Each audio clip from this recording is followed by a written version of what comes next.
A blessed morning to each and every one. We are on our 21st week of our Values Restoration program with the core value of patriotism and value focus on interdependence. Interdependence is the mutual dependence of individuals, organizations, or even nations to each other. Interdependence is the paradigm of we. We can do it together. We can combine our talents. We can combine our abilities.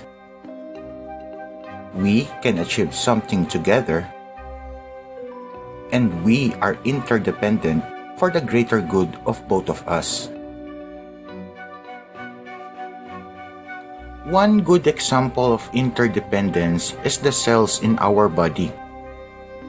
The cells connect with one another through mutual giving for the benefit of the entire body.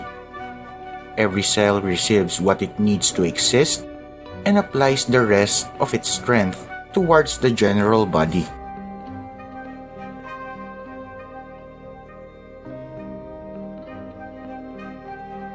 Every organization should exist like a human body.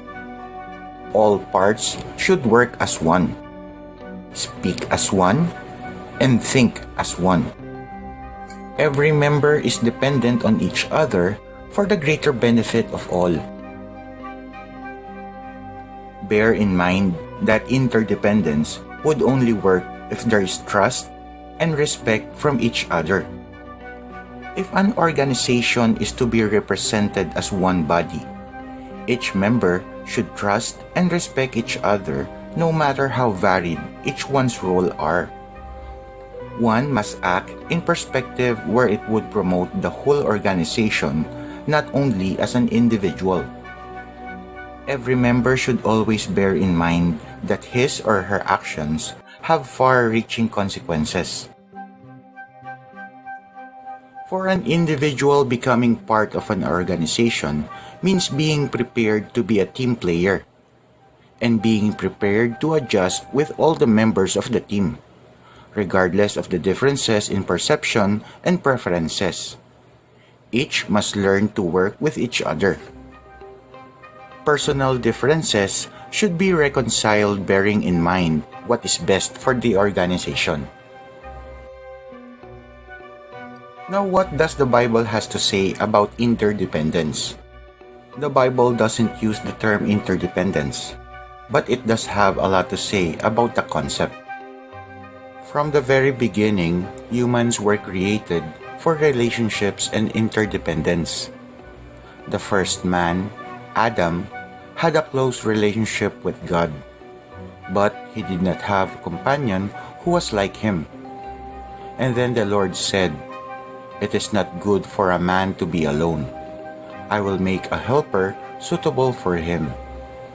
And so God put Adam to sleep, took a rib out of his body, and formed a woman from the rib.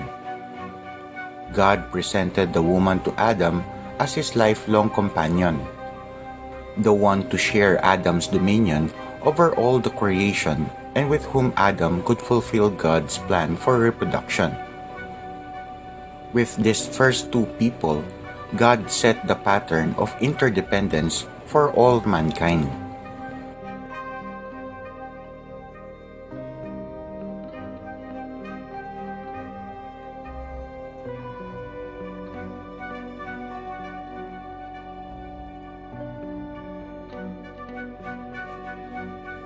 Together, let us all recite our declaration for interdependence. We are public servants who value interdependence.